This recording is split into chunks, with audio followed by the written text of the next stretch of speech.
Hi everyone, this is Radhika and welcome to Afterbooks. In this video, we will discuss question number 1 to question number 10 from the chapter Surface Chemistry. So let's start. Question number 1, इनमें से किसके 4% solution in alcohol ether को हम collider बोलते हैं?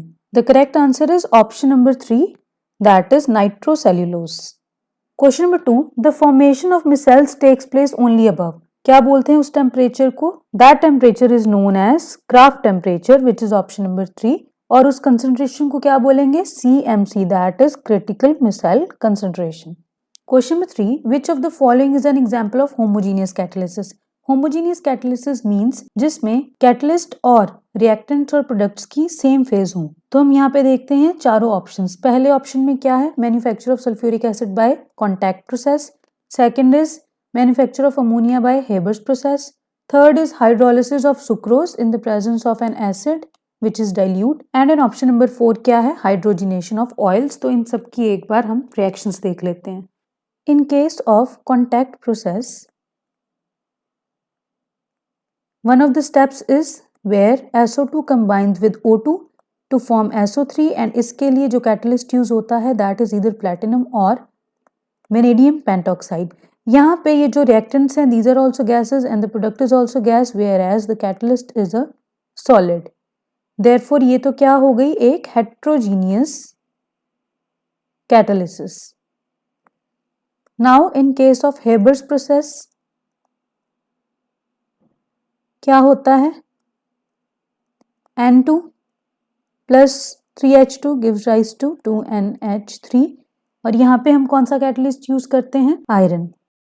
Now the reactants are also gases. Product भी क्या है? गैस. वेयर एज कैटलिस्ट क्या है? सॉलिड. सो ये भी क्या है? Heterogeneous catalysis. In case of hydrogenation of oils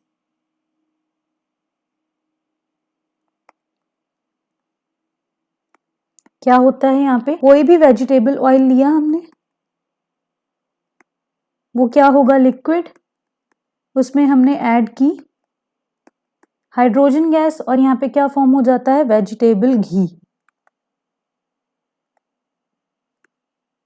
in the presence of निकल which is a solid. So clearly यहाँ पे सबके फेजेस क्या हैं?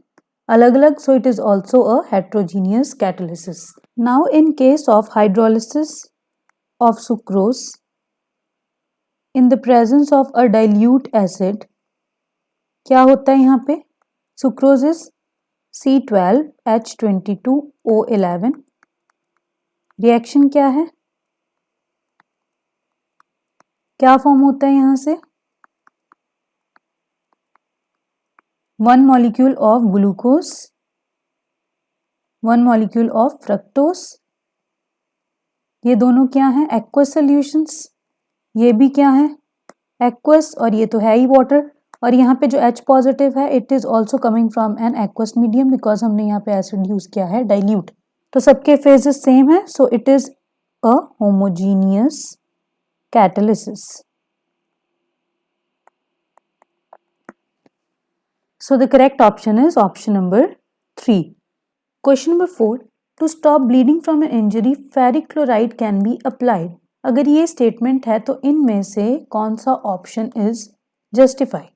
Now ferric chloride that is FeCl3 को जब हम mix करते हैं hot and excess water में तो it forms a positively charged sol. And blood is a negatively charged sol. इसीलिए it can coagulate blood and stop the bleeding. So the correct option is option number 2. That is, this statement is true and ferric ions coagulate blood which is a negatively charged sol. Question number 5. इनमें से correct statement बतानी है कि कौन सी है? Option number 1. Enzymes are specific biological catalysts that can normally function at very high temperature. This is an incorrect statement because normally enzymes can function even at room temperature. Option number 2. Enzymes are normally heterogeneous catalysts that are very specific in action. Specific तो होते हैं action में but they are not heterogeneous, they are homogeneous catalysts. So this statement is also wrong. Option number 3. Enzymes are specific biological catalysts that cannot be poisoned. This option is also wrong because enzymes can be poisoned. Option number 4, enzymes are specific biological catalysts that possess well-defined active sites. This is a correct statement. Lock and key mechanism होता है enzymes का. Question number 6, हमें ratio बतानी है Vc by Vs की, where Vc is volume of colloidal particle and Vs is volume of solute particle in true solution. Now for true solution,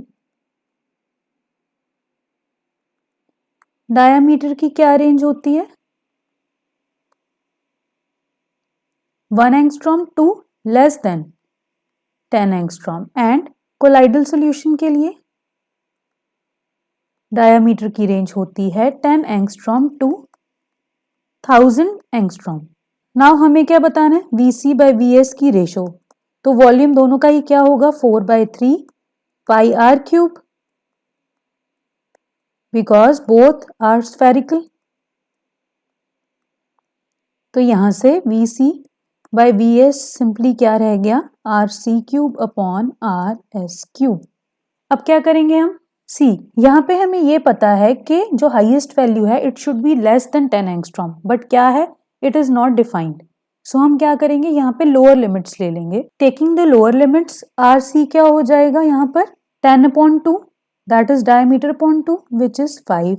and RS क्या हो जाएगा? 1/2 विच इज 0.5. दोनों values को यहाँ पे पुट करेंगे तो ये क्या आ जाएगा?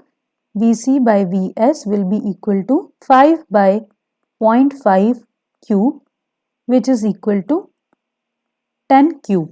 That is option number 4. Question number 7. Surface tension of lyophilic sols is.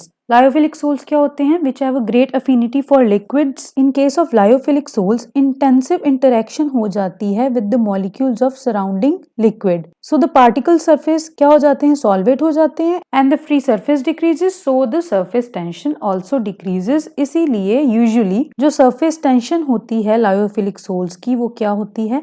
Lower than that of water. That is option number 1. Question number 8. इनमें से करेक्ट स्टेटमेंट बतानी है.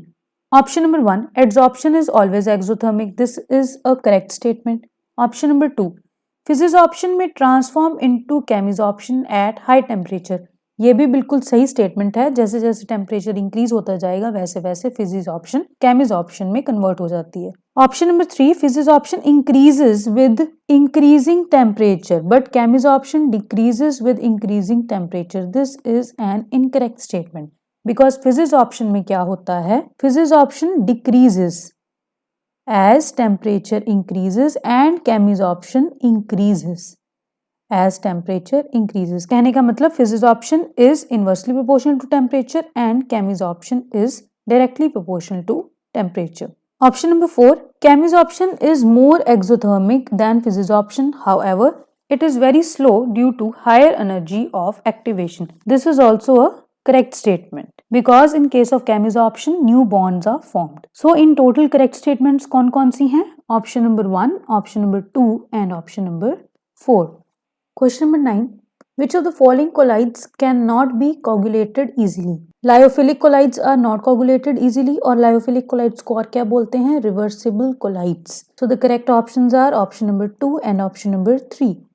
Question number 10th. Which of the following statement is false about zeolites? Option number 1, zeolites have open structures which enables them to take up small molecules. बिल्कुल correct statement है. Option number 2, क्या होते हैं ये? Aluminosilicates होते हैं having 3-dimensional network. This is also a correct statement. Option number 3, they are used as cation exchangers. This is also a correct statement. So incorrect statement कोई भी नहीं है. So the correct option is option number 4. So this is it for this video. In the next video, we will discuss the next 10 MCQs related to surface chemistry.